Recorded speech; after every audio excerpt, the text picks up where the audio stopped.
സംഗതി നമ്മുടെ ഏത്തയ്ക്കപ്പം തന്നെ കേട്ടോ. ഓ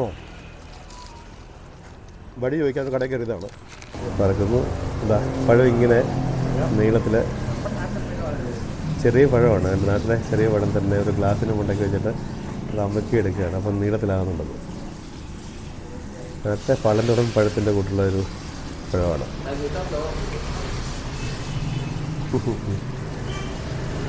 പഴന്തോടം പഴമാണെന്ന് തോന്നുന്നു. അതുപോലത്തെ ഒരു പഴമാണ്. കണ്ടില്ലേ ആ പഴം ഒരു ഗ്ലാസ് അതിൻ്റെ മണ്ടയ്ക്ക് വെച്ച് അമക്കുമ്പോൾ ഏത്തയ്ക്കപ്പത്തിൻ്റെ കൂട്ടാകുന്നു, നീളത്തിലാകുന്നു. അതെടുത്ത് മാവിൽ മുക്കുന്നു.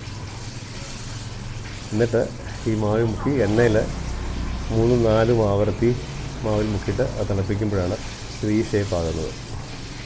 ഇത് സമയമെടുക്കുന്ന പ്രോസസ്സാണ്, പക്ഷെ നല്ല രുചിയുണ്ട് ഇത് കഴിക്കാനേ. അതുകൊണ്ട് ഇത് ഒന്നുകൂടെ കഴിച്ചിട്ട് പോകാമെന്ന് വിചാരിച്ചു.